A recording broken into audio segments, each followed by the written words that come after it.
My name is Caitlin Berry. I'm the director of Cody Gallery here at Marymount, and I'm coming to you live from the gallery right now. I'm delighted to present our conversation this evening in collaboration with Marymount's Office of Diversity, Equity, and Inclusion.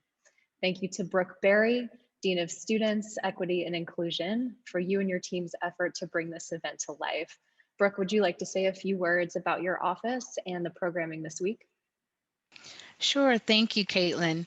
My office is thrilled to be partnering with you and the Cody Gallery to bring this event tonight. And this event is one in a series of events that we are having to celebrate and honor the legacy of Dr. Martin Luther King Jr. We're so excited to expose our community to such a powerful exhibit. And we're just happy to center the experiences of the oppressed, of Black women and Black creatives. And we're hopeful that everyone leaves here feeling inspired and ready to challenge the status quo in their own lives. Also this week, our office will be opening officially a Center of Diversity, Equity, and Inclusion for our Marymount students. So we're hopeful in the days to come that once you leave the Boston Center visiting the Cody Gallery, you'll be able to come over to main campus and visit us in the Diversity, Equity, and Inclusion Center. Thanks, Caitlin. Great. Thank you, Brooke. After a really tough year for our nation, it's my hope that these kinds of collaborative events can bring healing and dialogue to the Marymount community and beyond. As youth poet laureate Amanda Gorman so beautifully said at yesterday's presidential inauguration, if we only dare it, because being American is more than a pride we inherit. It is the past we step into and how we repair it. So without further ado, I'd like to welcome everyone to Magnolia, an intimate conversation with Nekisha Durrett and Endia Beal. This program takes place on the occasion of Nekisha Durrett's solo exhibition at Cody Gallery. Durrett seeks to hold space for Black women, not only to be seen, but celebrated as worthy of justice, gender parity, and inclusion in the narratives they so profoundly inform. Durrett's work often materializes on a monumental scale through public art and installations addressing marginalized communities and their histories. In this exhibition, the artist presents a more intimate experience, calling viewers to engage with the stories and lives of 30 women murdered by law enforcement, using the magnolia leaf as metaphor. Durrett currently lives and works in Washington, D.C., where she creates bold and playful large-scale installations and public art that aim to make the ordinary enchanting and awe-inspiring, while summoning subject matter that is often hidden from plain sight. She earned her BFA at the Cooper Union in New York City and MFA from the University of Michigan School of Art and Design as a Horace H. Rackham Fellow. Her work has been exhibited widely, and she has been the recipient of multiple project grants. Durrett was a finalist in the National Portrait Gallery's prestigious Outwin Bushiver Portrait Competition and was featured in the Outwin 2019 American Portraiture Today. In 2020, Durrett was a contributing artist to the Times Square Arts, Poster House, Print Magazine, and For Freedom's citywide public art campaign, featuring artist-designed PSAs and messages of love, gratitude, and solidarity with New York City's healthcare and essential workers. She recently completed a permanent installation on the glass-walled vestibule in the newly renovated Martin Luther King Jr. Library in Washington, D.C. I'm delighted to announce that she has been commissioned to create a large-scale permanent public artwork for a new park in Arlington, Virginia. I'm also pleased to welcome the leader of our conversation this evening, the brilliant Endia Beal, who's joining us from our hometown, Winston-Salem, North Carolina. Endia is a North Carolina-based artist, curator, and author. Beal's work merges fine arts and social injustice. She uses photography and video to reveal the often overlooked and unappreciated experiences unique to people of color. Specifically, Beal's first monograph, Performance Review, brings together work over a 10-year period that highlights the realities and challenges for women of color in the corporate workplace. She lectures about these experiences, which also addresses bias in corporate hiring practices. Beal is featured in several online editorials, including the New York Times and BET. She also appeared in Time Magazine, Essence, and Marie Claire, among others. Her work has been exhibited in several institutions. She is a fellow of the Center for Curatorial Leadership and completed residencies at Harvard Art Museums, the Center for Photography at Woodstock, and McCall Center for Art and Innovation. Beal has received grants from several organizations. She holds a dual BFA in art history and studio art from the University of North Carolina at Chapel Hill and an MFA from Yale University. Thank you, ladies, so much for being with us today, and I invite you to take the floor to begin your conversation. Thank you, Caitlin, so much. First and foremost, I want to just say it's such a privilege to be here with you all this evening and have this conversation. So thank you to the Cody Gallery. Thank you, Brooke, for initiating this conversation and dialogue. And it's such an honor to have this conversation with the amazing Nekisha Durrett. And Nekisha, before we start, I would like to ask you all to do a favor for me. I want you all to pull out your phones, and I would like you to follow Nekisha Durrett on Instagram. So right now, pull out your phones, follow Nekisha on Instagram, follow Cody Gallery, follow You Belong MU on Instagram right now, and we'll actually put the names in the chat so you'll be able to see the spelling and make sure you can find them. And you may say, Endia, why? Why are we following them on Instagram? Because I believe in order to uplift, encourage, inspire, and move forward the voices that need to be heard, we have to support the platforms. So right now, take 2 seconds, pull out your phones, follow these artists and organizations on Instagram so that we can continue to uplift, inspire, and motivate the work that they're making so other people will see the greatness that we're going to see today. Nekisha, when I was thinking about your work, I know we originally talked about Zora Neale Hurston and the novel, Their Eyes Are Watching God. I really appreciate Caitlin quoting Amanda Gorman, who presented yesterday. I'm still on a high from yesterday, thinking about Vice President Kamala Harris and even Amanda Gorman's poem, which I think cannot be read enough. And so I'm actually going to say a few lines from that poem because when I thought about your work and these magnolia leaves, I thought about the amazing things that you are doing in relation to her voice. So I'm going to read just a small sentence from that poem. She says, "We will rebuild, reconcile, and recover. And every known nook in our nation, every corner called our country, our people diverse and beautiful, we emerge battered and beautiful. When days come, we'll step out of the shade, out of the flame, unafraid. For there is always light, if only we are brave enough to see it, if only enough we are brave enough to be it." And I think about your leaves, Nekisha, and this light that's shining through, illuminating the names of all these women who were murdered by police. And when we think about light, lots of times we think about the positivity of light, this glow. But I think what Amanda Gorman was saying, and also what you're saying, is that this light also shines the negativity as well. The passion, the batterness that we've experienced as a country, as a people, as women of color. And so to start off our conversation, I want to talk about this light, this history, this visibility that's in your work, that's so ever present. And so can you start talking about, I guess, your inspiration, these themes of history and visibility that we see within this work that you're making right now? Thank you for that introduction, Endia, and for giving me that Endia effect boost on my Instagram profile. Thank you. It's interesting, before we started the program, I was thinking about that the handle for the Office of Diversity and Inclusion at Marymount is "You Belong." And I think it's really important to take a moment to think about why that handle is called "You Belong." Why do we still need to say that?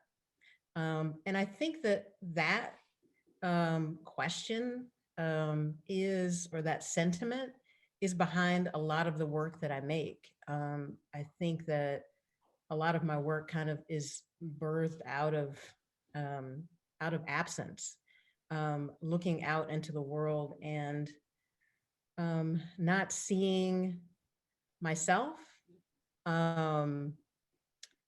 not seeing the world that I perceive it to be, and thinking about how I often feel like I'm making work for, like my 8-year-old self, who was like always kind of looking for herself out in the world, and like who wanted to feel like she belonged.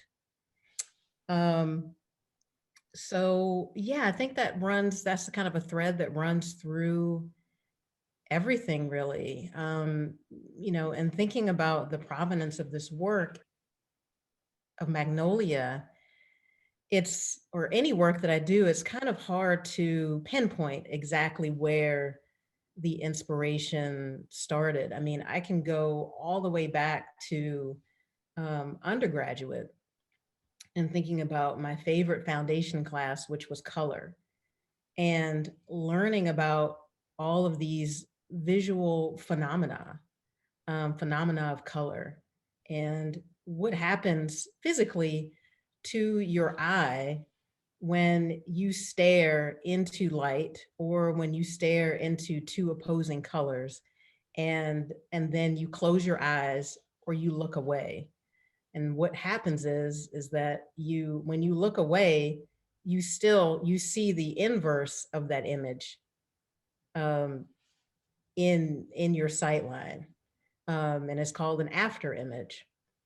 So I think it's partly self-preservation, that when I'm working on projects, I don't think so much about how how much it actually makes sense. So, and that usually all comes kind of crashing down on me like the night before a show opens. So I woke up like the other night, the night before the work was being installed, and I was like panic stricken, because I'm like, oh my God, I'm asking people to stare into this bright light to look at these leaves. And I kind of sat with that for a while, and where I landed was that, well, for one, I'm not going to redo this artwork like the night before I'm installing it. But I'm also thinking that, wow, how incredible is that somehow, like, that a part of a person's body is physically altered by staring into this work. And that for a few brief moments, when they blink, when they close their eyes and they're no longer looking at this artwork, they still see these women's names. So it's like this way of like etching their names into the retinas of the viewer. So it's this passive aggressive way of saying, you can't look away. You look away and we're still here. I love that. And speaking of the names, which I thought was so profound, like we can think about the trial of Breonna Taylor, and we know this is kind of a name that has been mentioned, but many of the names were new to me when I read them for the first time. So can you talk a little bit about process and how you went about finding these women's names, and selecting which women you decided to put on the Magnolia leaves? I looked to Kimberly Crenshaw. I first learned about Kimberly Crenshaw in probably too late. It was around 2015, 2016. And it was just before the inauguration of our former president, whose name I will not say. I was teaching a cultural studies class, and I was teaching my students about race. We were learning about implicit bias, and they took the implicit bias test, and we also learned about intersectionality. And a lot of times, interestingly, I'm kind of learning right along with my students. I see something that's really interesting to me. I hear a new word. I learn about a new artist, and I'm so excited about it that I just want to share it with them. So I kind of started following Kimberly Crenshaw then, who is a lawyer and who is the executive director of the African American Policy Forum. And I know that all of you have heard the hashtag say her name. Well, Kimberly Crenshaw created say her name, and she also invented the word intersectionality. And intersectionality, just for, I have a lot of students who are here today. Intersectionality is sort of what happens when you happen to be Black and queer, or Black and poor, or Black and a woman. It's, you know, those things converge, and your experience is kind of it's multiplied, it's amplified. So yeah, so I you know, have been knowing about the Say Her Name movement and Kimberly Crenshaw for a really long time. And I can remember showing her TED Talk to my students and hearing her call out those names. And like, you know, she was called out the names of Black men who had been murdered by police, and, you know, had everyone raise their hand if they had heard of that person. And then when she started naming women, like, no one raised their hand. And that was so profound, and that just really stuck with me. But again, like, that was back in 2016. Yeah. And, you know, as artists, we kind of, we live in the world, and we take these things in, and sometimes it's hard to identify what makes all those things all those puzzle pieces kind of fit together. Mm-hmm. But that was kind of where it started for me. And so on this website, on the African American Policy Forum website, there is a list of women who have been murdered by police. There's not a lot of data around these cases. Some of these cases don't even get to see the light of day. Right. So, you know, my mom was asking me earlier, like, how many women are there how many Black women are there that have been, honestly, like, there's not a ton of information there's not a ton of research behind it. And so, and that in itself speaks volumes.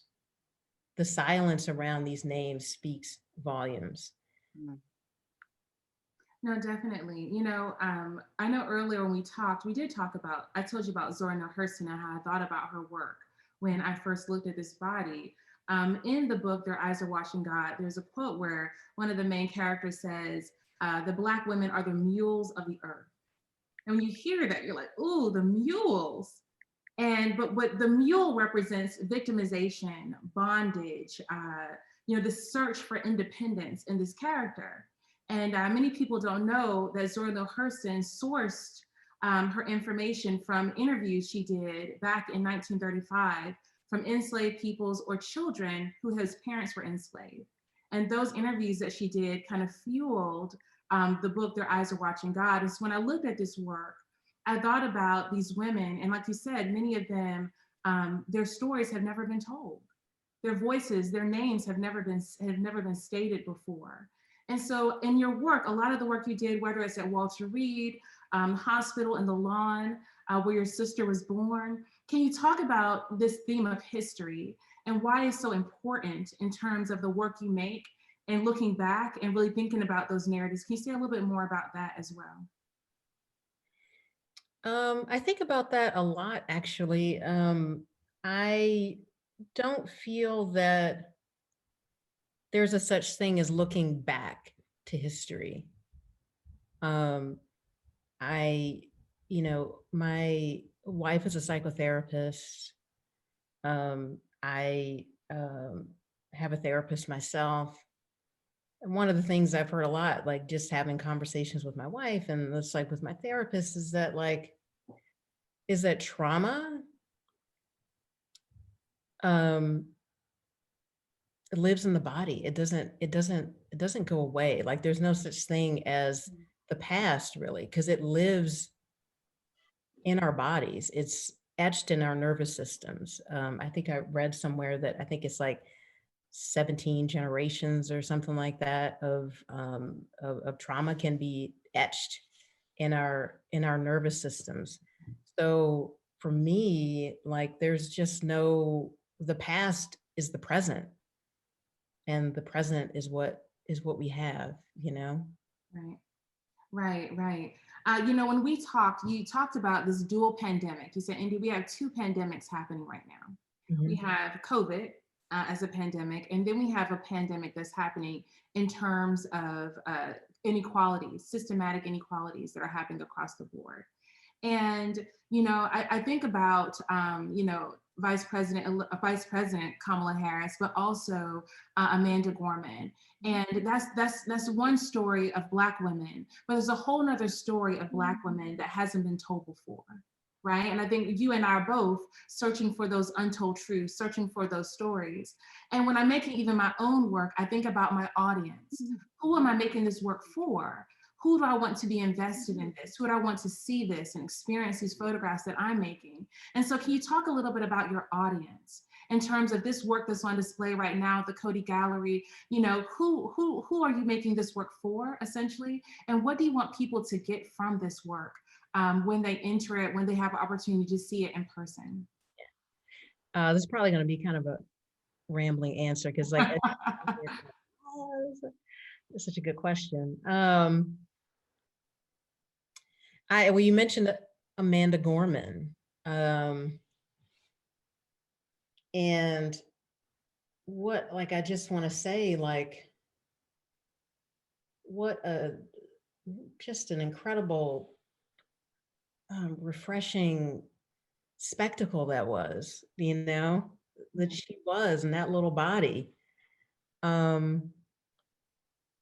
I think about all of the young people who are going to be so inspired by that moment to see her. Like that is such a powerful, it's just so powerful to be seen. There's so much power in that. So I'm often thinking about people who aren't seen. Just a little story.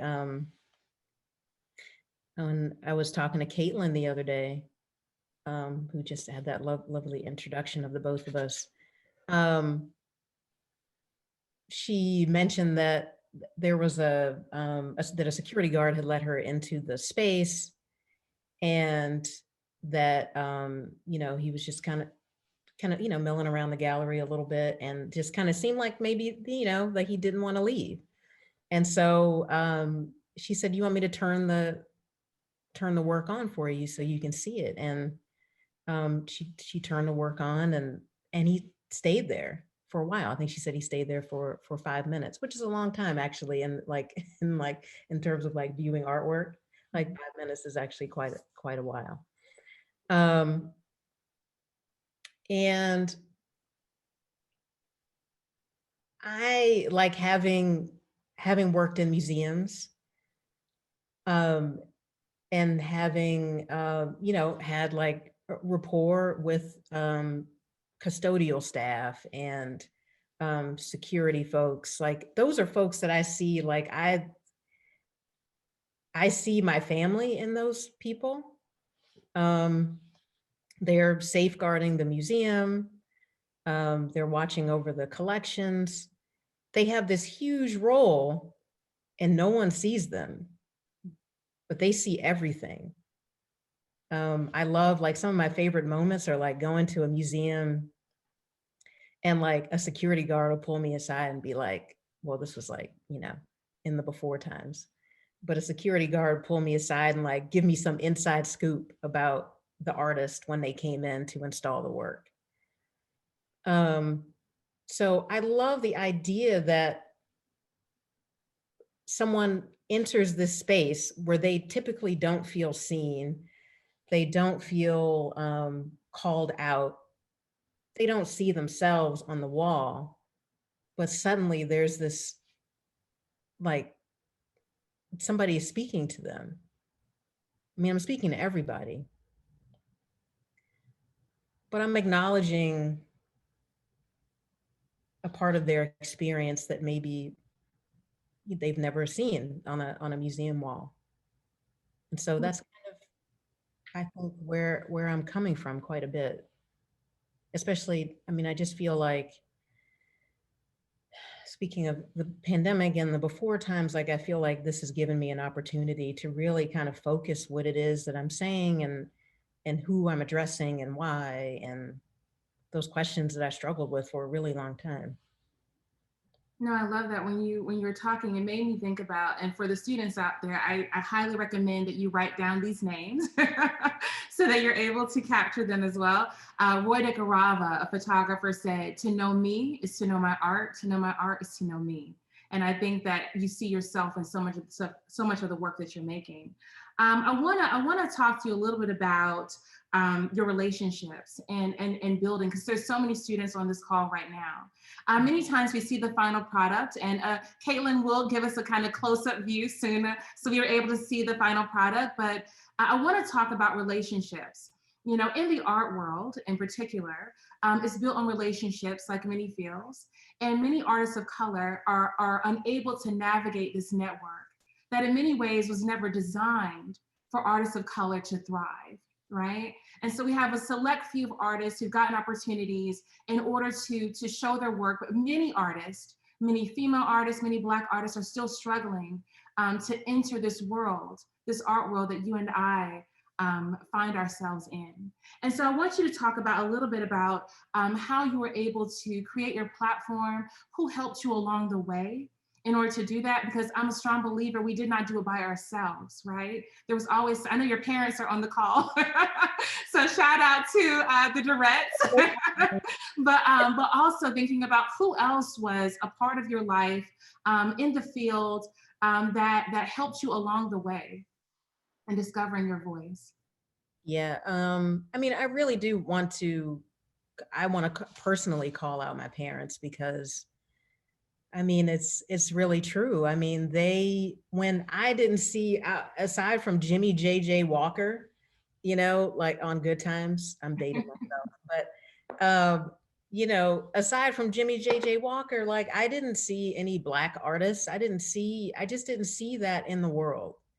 So it must have been terrifying, I would imagine, for my parents to like hear me say that I wanted to be an artist. Like, what does that mean? Like, how are you going to survive being an artist? Like, how does that happen? Like, maybe you should study something more practical. Like, they could have said that, like, no, you need to like study business, or you need to blah, blah, blah. But they just from jump were just like, where do we sign you up? What classes do you need to take?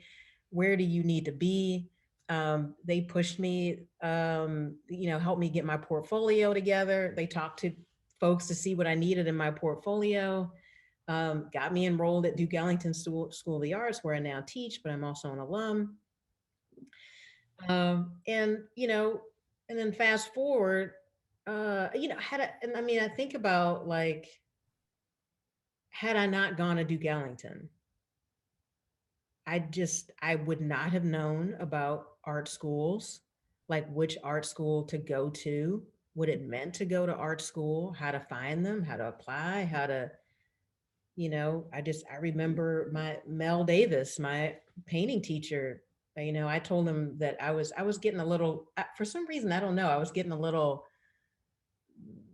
disenchanted or something with art or something like that. And I was like, oh, I'm going to be a vet. I'm going to be a veterinarian. I'm applying to Vassar. And he was like, no, what are you talking about? He's like, you are going to Cooper Union. And Cooper Union was like, that was like pie in the sky, like, you know, the most competitive art school, free tuition if you get, you know, merit-based scholarship if you get accepted. I was like, oh, I don't know, but he believed in me, and I applied and I got in.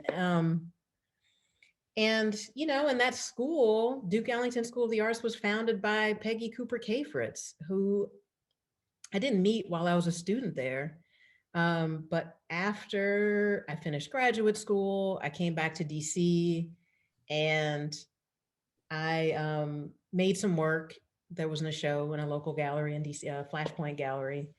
And the Washingtonian the Washingtonian magazine did this like 40 under 40 piece.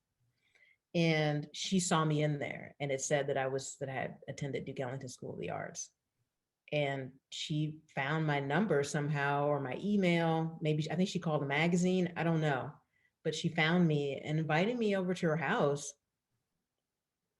And was very curious about the ideas behind my work and my process, and when my next show was, and who else did I know in the area. Like, she always wanted to know, like, who was the hot, up and coming artist. So she was asking me, like, who else should she know? And she came to my opening. And she collected some of my work. That was huge. That was huge for me. I think about, there are a ton of people on this call that, Corinne Miller, I saw her, and I don't want to call out too many people because then I don't want to miss anybody, but so many people. I mean, DC has been so very good to me. And, even thinking about Caitlin, and, I was just standing at the airport in the before times. We were at the airport and we were kind of standing, I think she was standing behind me or in front of me, and she's kind of looked over me and she was like, "Are you going down to Miami for Art Basel?" It's like, I was like, "Yeah, I am." And we just started chit-chatting, and I was like, "Hey, I'm going to be unveiling a sculpture down there that I did in collaboration with Hank Willis Thomas, who is one of my oldest friends who I went to high school with." And I invited her to the unveiling, and I was like, "She's not going to come." It wasn't even like a waiting for Guffman kind of thing. Like, I was just like, had gotten it out of my mind, and she showed up. She came. That was huge. And that led to this show, this work that is so, like, at that time, in that moment in time, I had no idea I was going to make this work. I was not at all thinking about making this work.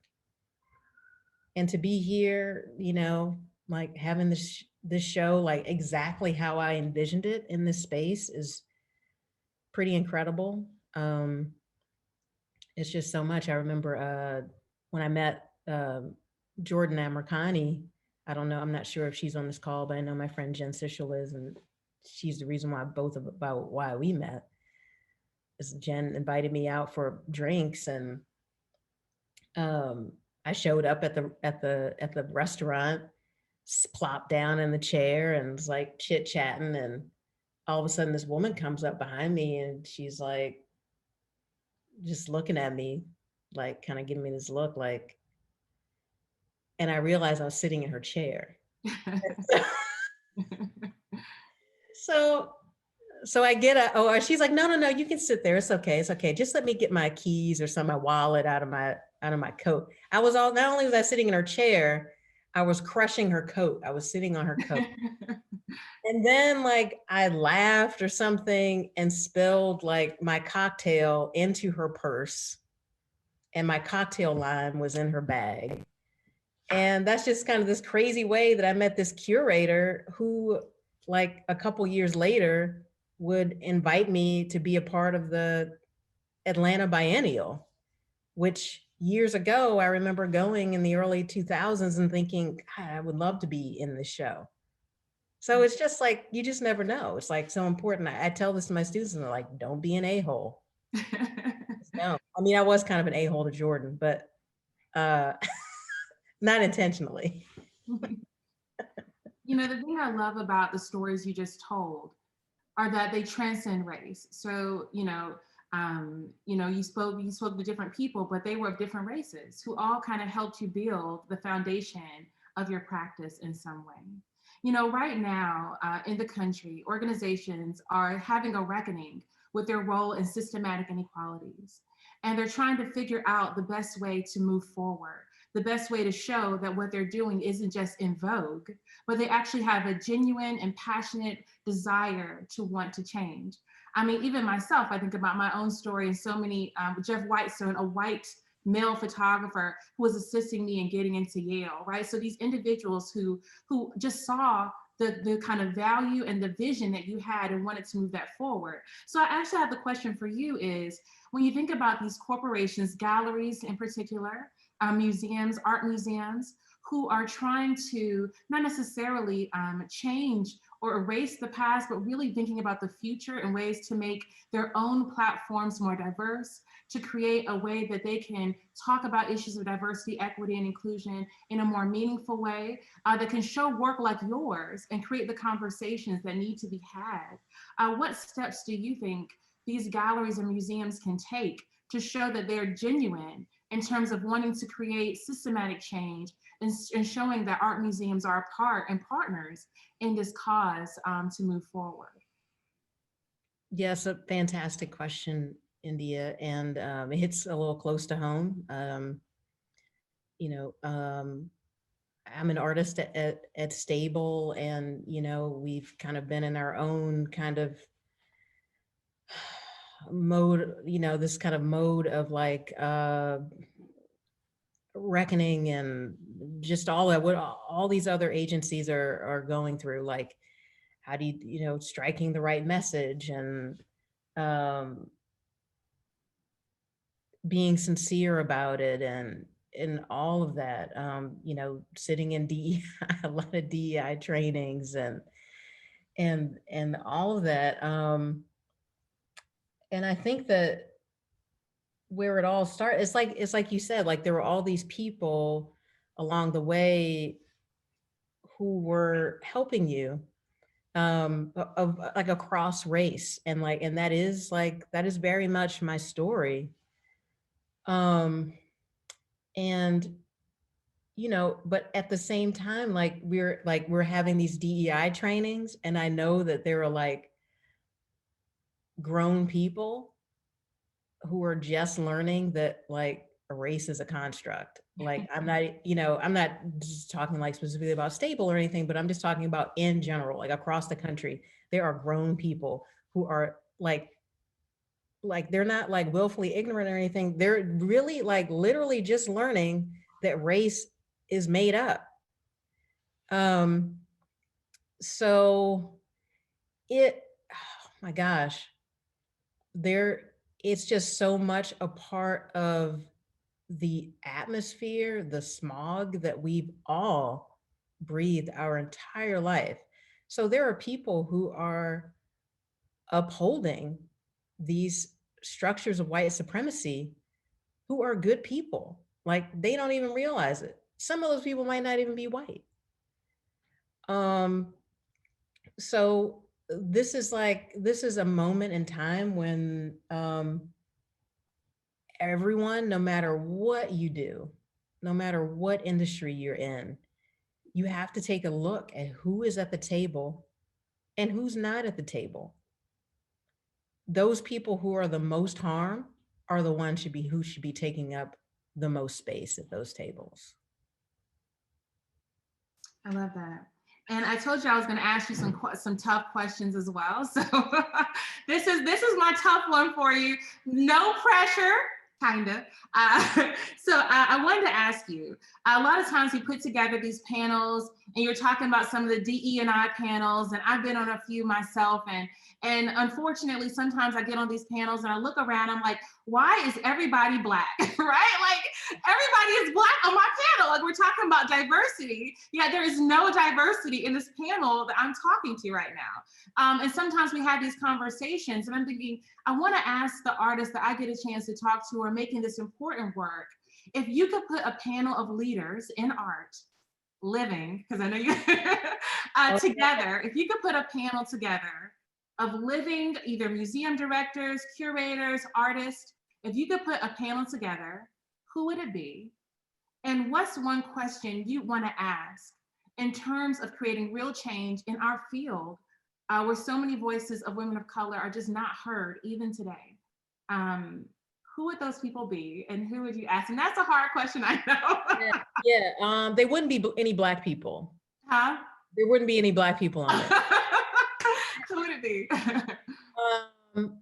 You know, and I thought about that question and I couldn't think of like a list of people, but like what I did, and I brought it out, what I did think of, I thought of this And I can't remember, maybe my parents gave me this, I can't remember, or my cousin, like I can't remember, but it's this, I know it's like backwards now, but it's the art game. And it's this little card game. It's very cute.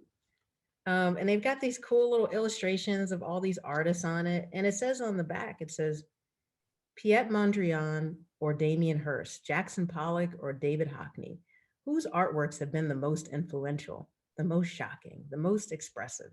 How about their versatility or critical reception? These playing cards allow art lovers of all ages to play their favorite artists against each other to discover who rules the art world.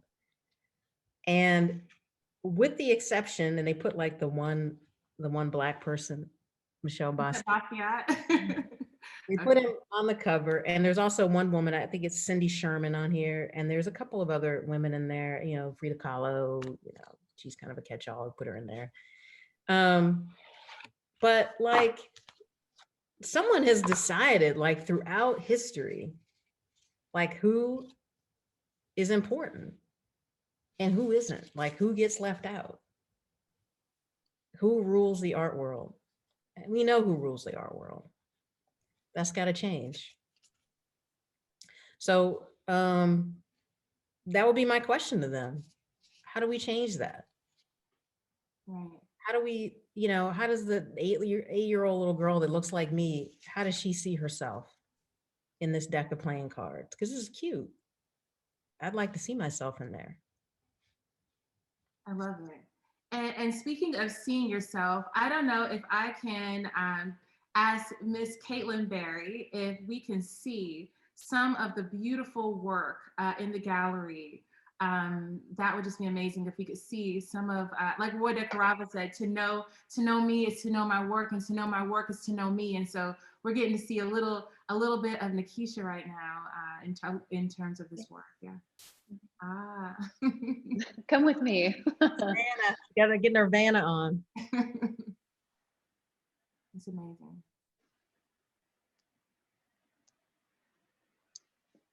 Nekisha, one thing maybe you could speak to is the way these are constructed and the velvet liners you've chosen.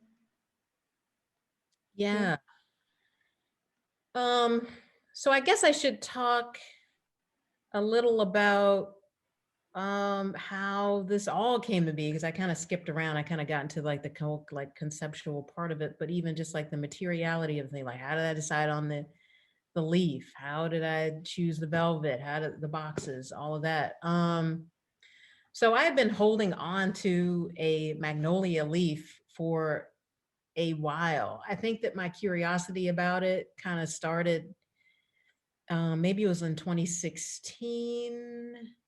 I was working on another piece where I was using kind of material, like natural materials. And I was looking at I came across a magnolia pod, the little seed pod. And I thought that was cool. And I was going to incorporate it into this piece that I was working on. But then I realized that they were like, it was possible for all these little, like, there were all these little insects that were living inside of them. And so they started kind of taking over my studio. And I was like, oh, I got to get rid of these. But I still had these magnolia leaves. And I noticed, like, I just had them for a couple of years, and I realized like they just didn't break down. Like they were just really, they weren't like a oak leaf or something like that, which gets kind of like, you know, it kind of crumbles up over time. And, you know, they're just kind of, they're extremely fragile. And, oh, I see myself now. Okay. So I was like, gosh, there's got to be something that I can do with this leaf. And so I just kind of like had it sitting on my desk for a long time. And then I bought this like hole punching tool for a different project. It was actually not even for the artwork itself, really. It was to make a template. And it's this tool. I think I don't have it here anymore. But here it is. Yeah, just this thing. And it has these different sized nibs on it. and you can, you know, punch holes in paper and leather, like leather makers use this tool a lot. And so it's like, let me see what happens when I punch the magnolia leaf. And so I punched the magnolia leaf and it like made this like perfect hole. And there was just like great kind of juxtaposition of this like perfectly, you know, this like perfectly made circle into this leaf. And it kind of made me think of uh like what are the ends, like beetles that chew into leaves and leave the little holes. And so, you know, I was kind of thinking about like, it's like kind of funny. And I was trying to think of like something like humorous that I could kind of do with that, you know, just like, I think there's always just kind of a little bit of humor in the work a little bit. And so just thinking about these, you know, these beetles that have a brain and somehow they're like, you know, carving these like messages into the leaves or images or whatever. It's just kind of funny to me. And so, but I kind of like shelved it for a while. I think I heard Amy Sherrill. I was listening to an interview with Amy Sherrill, and she says that she puts like titles for her work. She puts them into a jar just so she can remember them, and she just kind of pulls them out of the jar. And so I started doing that with my ideas as I realized the older I get, the harder it is for me to think of, to remember my ideas, like to hold on to them. So I kept this jar, putting ideas and long story short, there was an exhibit that I was going to be in New York, and the pandemic hit. Couldn't create that work, and because I had to make work from home, so I started thinking about that leaf again. Like, that's small. I can sit at my dining room table, and I started thinking about that tool again. And so then it just started. And then George Floyd was murdered, and I realized, like, I had that thought, like I had this deep, like, obviously this deep sadness and anger over for what happened and like what keeps happening. And then always like where my mind eventually goes is like, I just notice that women aren't ever like a part of this conversation, or like, or they're a part of the conversation, but it's kind of, you know, peripheral. Like it doesn't evoke like the same amount of emotion in people as it does as when men are murdered. And so I wanted to do, I wanted to, you know, to create this project. I realized this is what I wanted to do. I wanted to etch these names into the leaves. And also around the same time, what brought me back to the magnolia leaf is that I was taking these walks to the cemetery in my neighborhood. And yeah, and just thinking about all the loss and the pandemic and all of that, and it just all kind of clicked together. And so you know, I knew that these leaves needed to be backlit. That was the only way you were going to be able to see them. And I was just kind of photographing them at my dining room table, posting them on Instagram, and then just gradually kind of thinking about how I would display them. And so I started talking to people, talking about relationships, like people that I know who are you know, lighting lighting designers and framers, and just trying to figure out how to create this artwork. And I knew that I wanted it to look kind of organic. So, you know, thinking about like the wood grain and all of that, and then thinking about a casket, and thinking about the care of these fragile leaves, and um, how, you know, if you were going to pick out like the perfect casket for someone, like what would it look like? And so that's kind of where the velvet came from. Like I felt like the velvet kind of felt like, I was talking to someone who said that these pieces were huggable. I can't remember who that was. Like it just like, they're like the right size. You feel like you want to hug them. And I felt like the velvet kind of did that as well. It's just like soft and tactile, and you know, Black women aren't thought of as being soft. Like we always have to be strong. And No, I love that. I love when you're talking about the kind of toughness of the outside and this velvety inside. And I love the fact that you mentioned that you were sitting at your dining room table, and because of the pandemic, you had to kind of reposition the work you were going to make and thinking about other works and works you were going to make at a time where you weren't able to go out in the world. And so with that, and we're going to open it up to everyone to ask questions. Again, thank you so much for putting questions in the chat. But to end, Nekisha, can you tell me, at this time, how do you remain motivated for these young artists? You say you talk about your 8-year-old self, and I know you have a number of students on this call, and there's so much happening in the world right now, and we're not connected the way we want to be. We're not being able to hug each other the way we would want to. And so how do you remain motivated right now in terms of your work and your practice? What is some advice you would give to artists who are trying to make work, and like photographers like myself, we're trying to go out in the world and we can't. And so we're making work in different ways. What would you recommend? And what is your advice to these young artists right now? I think I'm going to kind of answer one of the other questions that we talked about earlier in answering this question, which is like, does art have the power to bring about like systemic change? And I'm reminded of this story. So one of the things that I did, I was researching for this project that's in Arlington. Now I'll try to keep this short. And in doing so, like I wanted to kind of think about Black spirituality and Black churches. And I came across this beautiful like podcast series that the Smithsonian Folkways did in collaboration with NPR.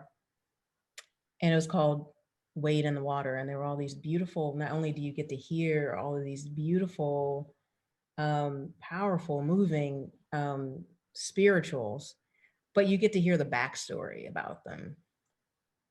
And there was this one story about We Shall Overcome, which I'm sure we all know this song, but somebody at some point made that song up. And now that song is like a part of our bloodstream. But there's this young woman at the time in the 60s whose name was Jamila Jones.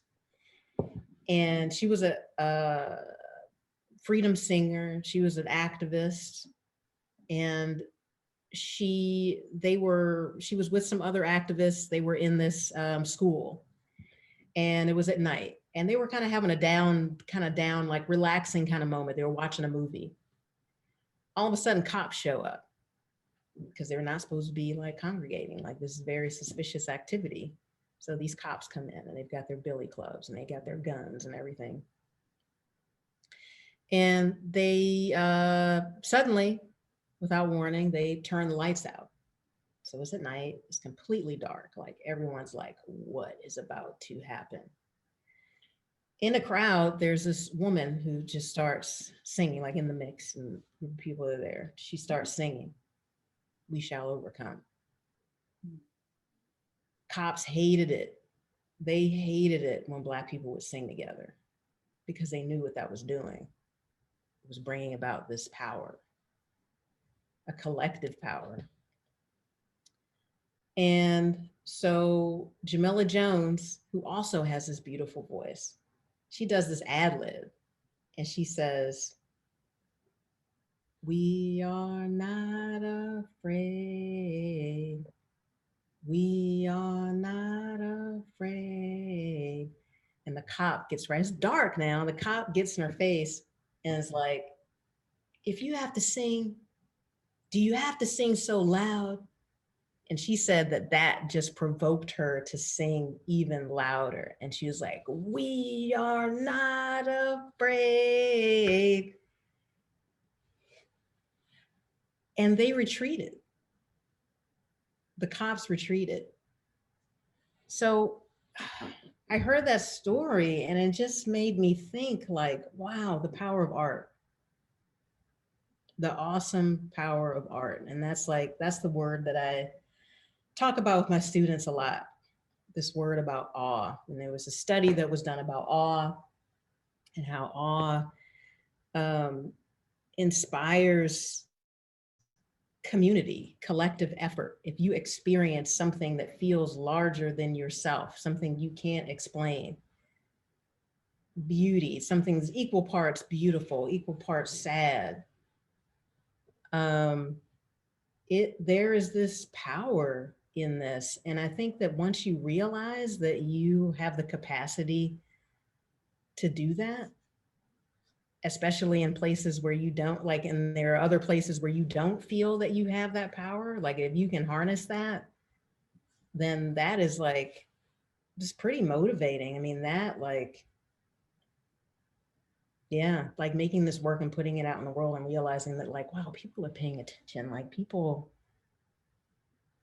are remembering these names, like people, because I have taken these things that don't go together, a magnolia leaf and the name of a Black woman, they don't go together, but they do now.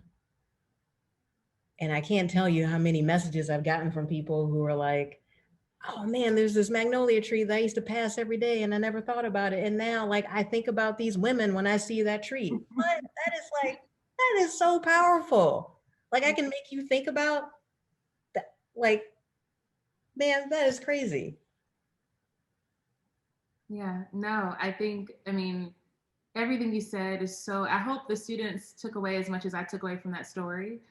So moving, so powerful. I think about the magnolia trees at Renolda House in Winston-Salem where I live. They are breathtakingly beautiful. And I just think about, and you're right, you don't think magnolia leaves and Black women, right? And I think about this gigantic tree that's been there forever that is just, has so much glory in it. And it's tough and it's velvety, right? All at the same time. So with that, I want to open it up. I want to make sure we have enough time for people to ask questions. And I guess I'll pass it to you, Caitlin, and maybe we can answer a few questions for you guys, while the time permits. Thank you so much, Endia and Nekisha, for this wonderful conversation. Endia, I know the tree you are talking about at Renolda House. This thing's, I mean, that's got to be like 100-year-old tree or more. Yeah. It's huge.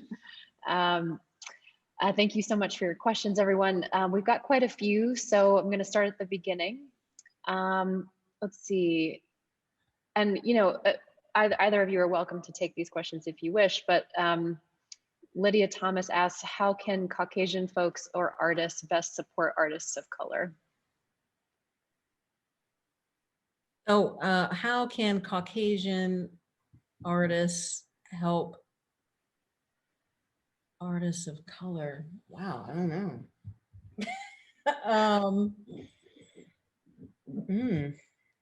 I think just be curious, like think about your art history classes. I mean, I think that's where it kind of starts, is like just appreciation, like the breadth of like African-American artists that have been creating since forever, and how inspiring the work is. I mean, like no one is talking about America the way that Black people were talking about America, like the real America. So it's like, I would say like not just thinking about it as like Black versus white, but like these are artists who are telling a really important story about America. And just being curious about that. Like, I mean, that's one thing that I felt when I was in art school, was that no one was really curious about what I was doing, or maybe they were, but didn't know quite how to engage. Yeah. I would add too to that is sharing.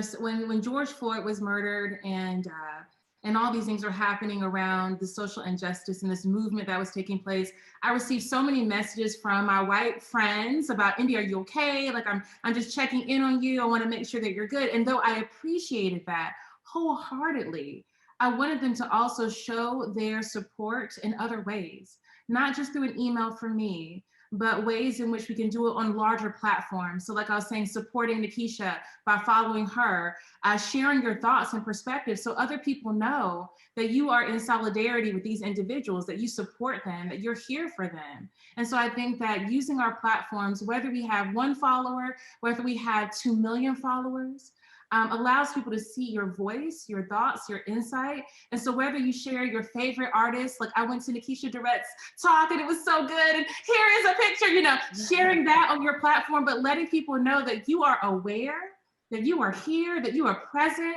and that you are inspired by artists who look different than you, who are foreign from you, right? But you see yourself in their work. And I think that's also really important. Yeah. I'm doing it. Yeah. Yeah. Thank you, guys. From Mary Pruenza, who's the director at Berry Gallery, which is on main campus, our sister gallery. She says, Nekisha, can you talk about how you think about the particular color palette of the Magnolia leaves and how color can be used metaphorically? Thank you for your show and talk. And I think you touched on this a bit with the. Oh, when we talk, yeah, I think we did. I know that you and I, Caitlin, I know that we talked about the color. So there's a little bit of, there's a lot of color going on. So there are the various shades of the leaves where, you know, I think I can't remember who I was saying this to, but I started to see these leaves as the color, you know, when after the leaf has fallen and it's changing from green to brown, there were these rich, you know, reddish, oranges hues that look like my skin color. And so, you know, it was kind of easy for me to kind of make that connection to Black women, and also like the texture, and that they were, you know, the leather on the velvet on one side and all that.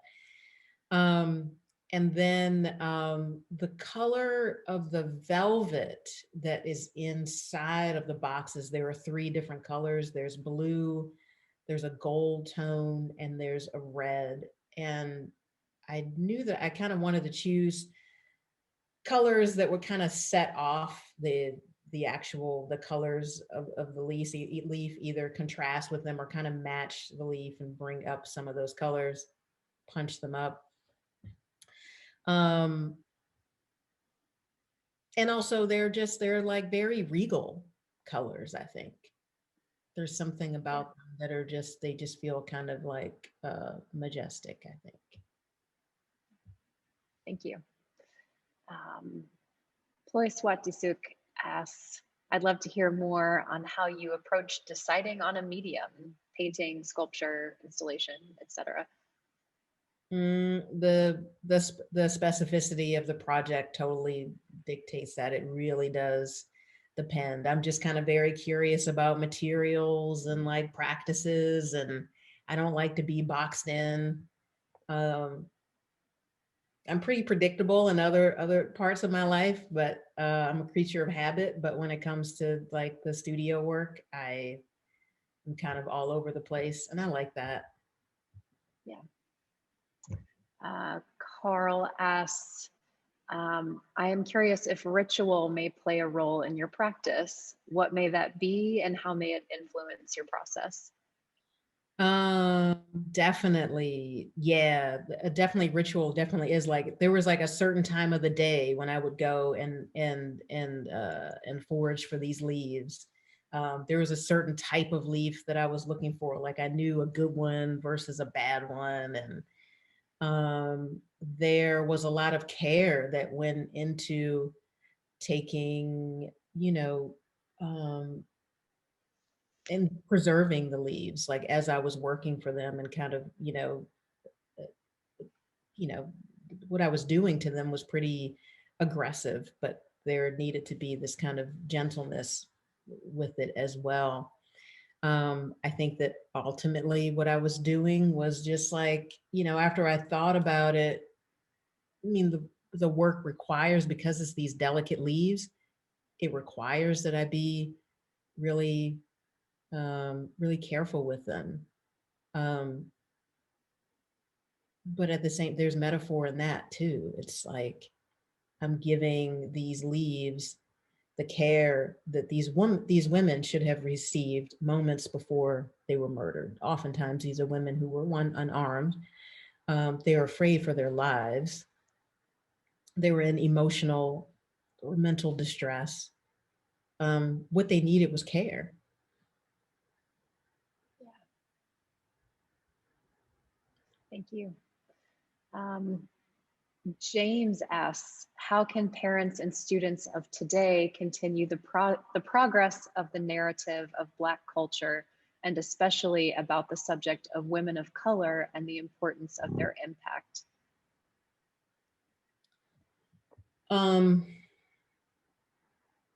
Again, I think it's really important to look at how often Black women are not a part of the conversation,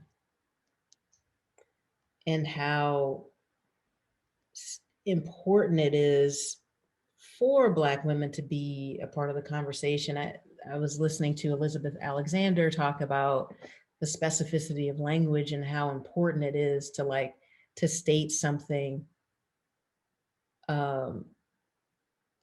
particularly, like to as specific as you possibly can. Because when you don't name Black women, what you're in effect saying is that it's not okay to kill Black men with impunity, but do what you will with Black women.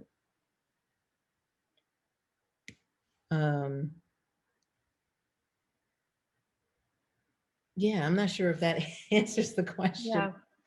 No, I think that's a very important thing you've touched on, is specificity. You know, it kind of all circles back to Kimberly Crenshaw and Say Her Name, you know, this movement where you must speak the name. It's powerful. Okay, from Emily, for your students and new artists, how did you develop your confidence, lose your fear as you go into the world, and share your work and yourself with everyone? I attribute all of that to my students. I have become so the decision to teach high school was one of the best decisions I ever made. They are so brutally honest. They'll tell you what you're doing right now is not working. I don't get it. I don't, and I think the storytelling has become I've kind of strengthened that part of it. Kids love to hear a story. They like to feel that you're engaging with them. I think that the way that I engage with audiences has grown a lot since I guess I started teaching in 2013, I think. So yeah, almost 8 years now. Wow. So thank you, Great. students, if you're listening. Thank you. James asks, when networking as a person of color, have you ever felt that you have had to put on a new face or code switch in order to network more effectively? What advice might you have for other artists of color on staying grounded or having confidence in presenting yourself to others without needing to put on an entirely new face? Man, that is such a struggle, James. Wow, yeah, I mean, code switching is real. Like, it is like the acrobatics that Black people go through just to go about their daily lives if you're not in a completely Black space. I mean, there are different ways that I felt like, again, I'm at this intersection. I feel like there are ways in which, I can't be, not any longer, but there were ways where I couldn't be forthright about who I loved. And there are actually, I take that back. I mean, I would say that, yeah, that even exists today. I mean, I code switch as a queer woman. Like I think about being on my honeymoon in Turkey and having to pretend that my wife and I are just like buds traveling together. There are a lot of ways that the code switching happens still. I'd like to think that most of the time I'm just like, I don't care, whatever. But then there are moments when like your life is on the line. Yeah. I mean, I read some stories today. I read a narrative today about these 7 lesbian women who were raped by some men just because they were lesbians.